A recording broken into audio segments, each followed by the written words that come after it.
Padre Nilton arrived at Dona Severina's kapok shack in the rain, which was the only weather the Japurá offered in January, and found the 74-year-old herbalist standing on her platform with a bow drawn and an expression that he'd learned over 12 years of monthly visits meant something in the forest had made a serious miscalculation. The bow was traditional, a 2-meter length of pashuba palm, the string woven from buriti fiber, the kind of weapon that the Japurá Valley's indigenous inhabitants had used for millennia, and that Severina had learned from her grandmother, who'd learned from a Ticuna bowyer, who'd accepted manioc bread as payment for the teaching.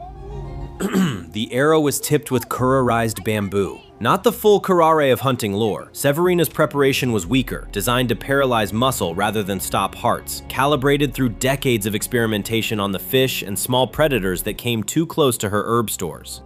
The target was a 3-meter anaconda wrapped around the outer support post of Severina's shack, the post where the human-made stilt merged with the kapok tree's buttress root, the junction point where architecture met botany. The snake was wet, freshly arrived from the river, the olive-green body patterned with dark oval markings, the head tucked under the first coil in the resting posture of an animal that had found what it was looking for.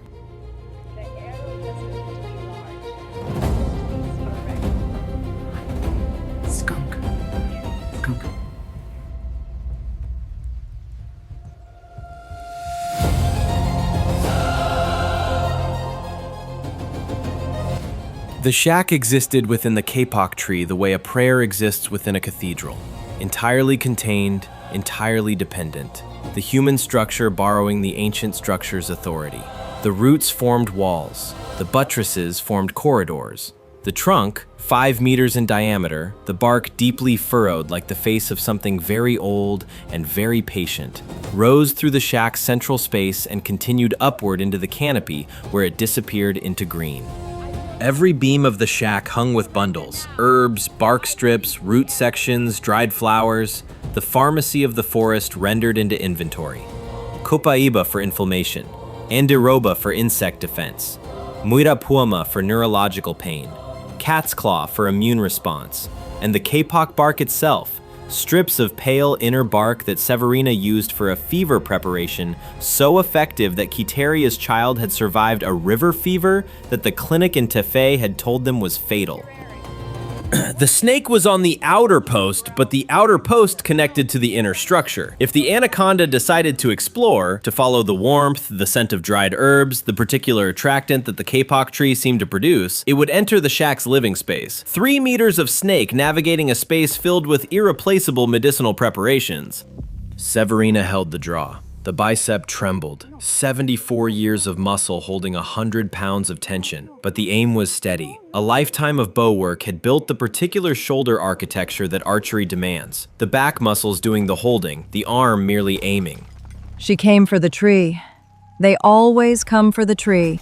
The arrow flew, not at the head. Severina aimed for the body, the widest part of the coil, where the curarized tip would enter muscle and the preparation would spread through the localized tissue, causing the snake to release its grip on the post and drop into the water below. The technique was surgical, not lethal, a forced eviction using pharmacology.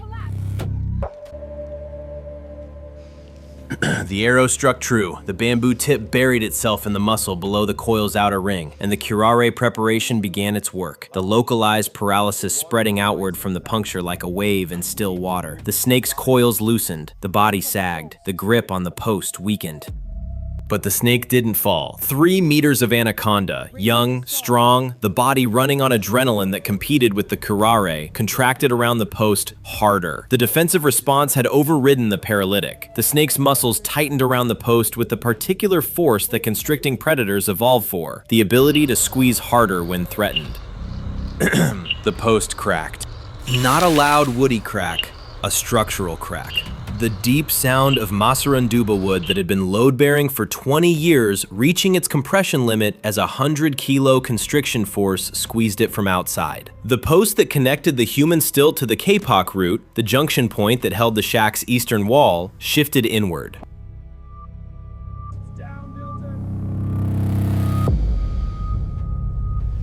Stay alert, Severina. It's not over yet. The shack tilted 2 degrees, enough that the herb bundles swung on their hooks, enough that a jar of prepared tincture slid off the shelf and shattered on the floor, enough that the structure groaned with the particular complaint of carpentry under asymmetric load.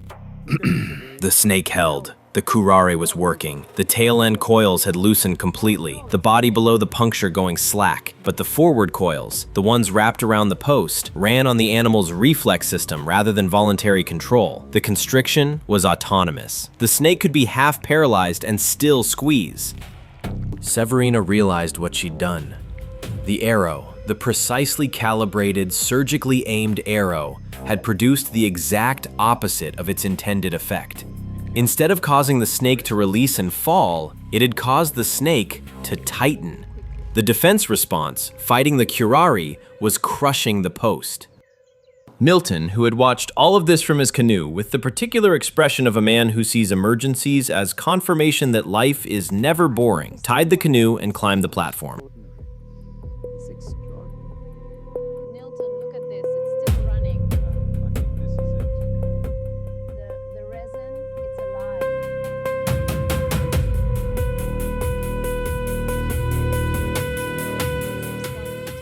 To discover whether Severina's shack survives the anaconda's death grip, and what the kapok tree reveals when snake blood meets its roots, subscribe to Amazon Swamp Survival. Some knowledge costs more than ignorance.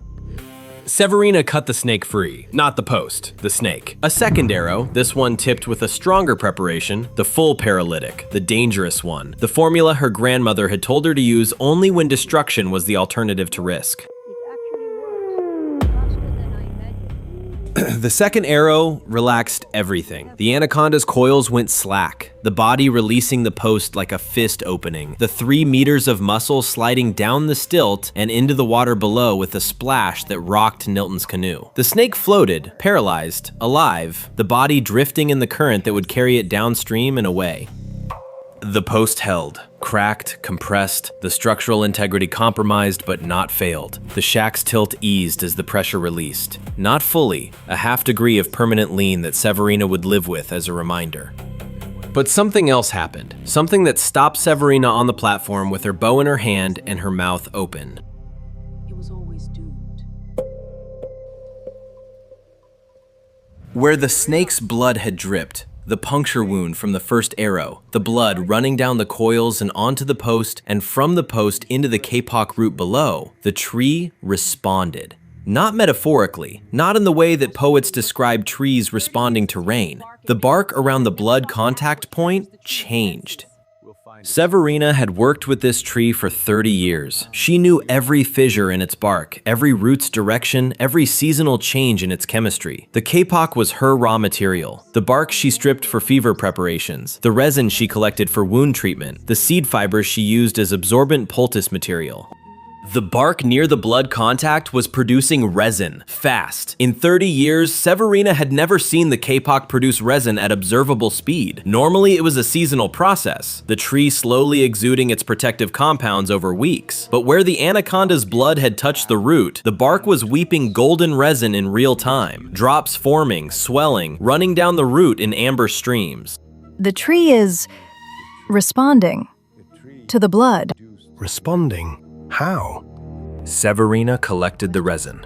Instinct, the herbalist's reflex when an unusual botanical event occurs. Collect first, understand later. She scraped the amber drops into a jar, her hands working with the particular speed of a woman who knew that botanical phenomena don't wait for analysis.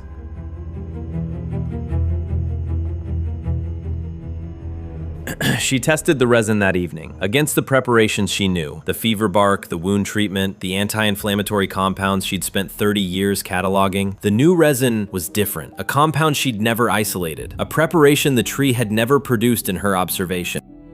She tested it on a fish with river parasites, the standard bioassay her grandmother had taught her. The parasites died. Not slowly, the way copaíba killed parasites over days, immediately. The compound was orders of magnitude more potent than anything in Severina's pharmacy. The forbidden knowledge. The kapok tree had a defense response triggered by snake blood, a compound it produced only when a specific biochemical signal, anaconda blood proteins, contacted its bark. In 30 years of working with the tree, Severina had never discovered this because she'd never brought snake blood to the kapok. The knowledge had been locked behind a key she'd never thought to use. And the knowledge was enormous, a compound that killed parasites immediately, in a river system where parasitic disease was the #1 killer, where children died from organisms that current treatments could only manage, had been sitting inside the kapok tree for however long kapok trees had been growing near anacondas, which was millions of years. Severina didn't sleep that night. She sat in her leaning shack with the jar of resin and the particular weight of a woman who has discovered something that changes her understanding of everything she's built her life around. For 30 years, she'd believed she understood the kapok. She'd studied its bark, its resin, its seasonal chemistry. She'd built her entire pharmacopoeia around the assumption that she knew what the tree could produce and how to extract it. She'd treated patients, Kateria's child, dozens of others, using preparations she considered comprehensive. The resin compound made her comprehensive knowledge look like a fragment. What else could the tree produce? Triggered by what other biochemical signals? Snake blood was one key. How many other keys existed? Spider venom? Bat saliva? Jaguar urine? The forest ran on chemical communication. Every species producing compounds that every other species responded to. The kapok didn't exist in isolation. It existed in a web of biochemical relationships that Severina had spent 30 years studying one thread of. The cost was too high. Not the snake. The snake would recover from the curare and swim downstream and continue being an anaconda. Not the post. The post could be reinforced. The shack's lean corrected. The cost was Severina's certainty. 30 years. I thought I knew this tree. I knew nothing. Padre Nilton, sleeping in his hammock on the platform, woke to find Severina still sitting with the jar. The rain had stopped. The forest dripped in the post-rain quiet, every leaf releasing its accumulated water in a secondary rainfall that lasted an hour after the clouds moved on.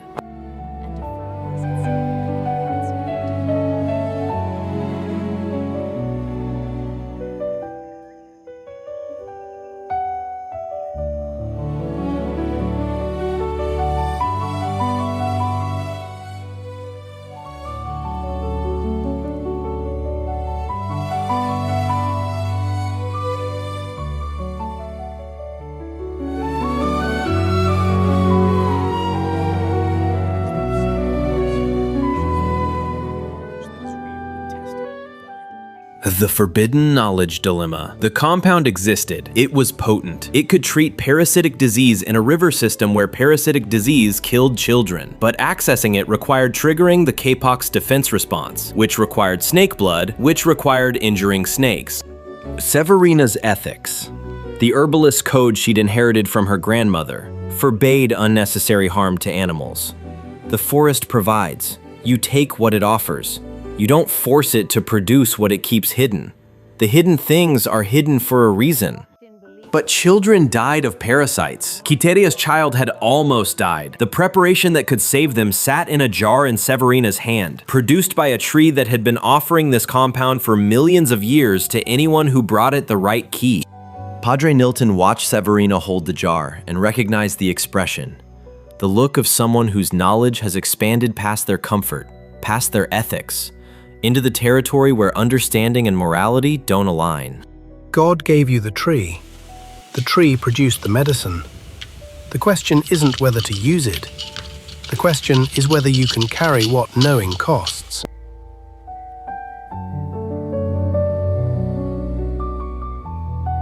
Severina put the jar on the shelf. Not the medicine shelf, the thinking shelf. The place where she put things that needed time before they became practice. The resin sat among other jars of consideration, things she'd collected and not yet decided what to do with.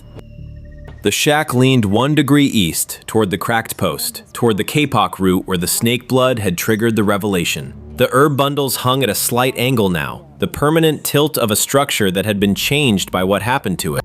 Severina was tilted too. 30 years of certainty. The calm confidence of a woman who believed she understood her pharmacy, her tree, her forest, leaned eastward by the weight of what she'd discovered. The knowledge was bigger than her framework. The tree was deeper than her expertise. The forest's chemistry operated on principles she'd spent a lifetime studying and hadn't scratched. She would deal with the resin. Not today, not this month. The jar would sit on the thinking shelf, and the kapok would continue growing, and the rain would keep falling on the Japurá, and the snake, downstream now, the curare metabolized, the body functional, would continue swimming the flooded forest looking for warm posts to coil around. Some knowledge has a cost. Severina's cost was certainty. She'd walked into the kapok shack 30 years ago believing the forest could be understood. She sat inside it now knowing the forest was larger than understanding. The herbs hung in their bundles, the rain resumed, and the kapok tree, ancient, patient, containing within its bark compounds that no herbalist had cataloged because no herbalist had known the right key to turn, continued growing. Indifferent to either the snake or the woman, knowing what it knew.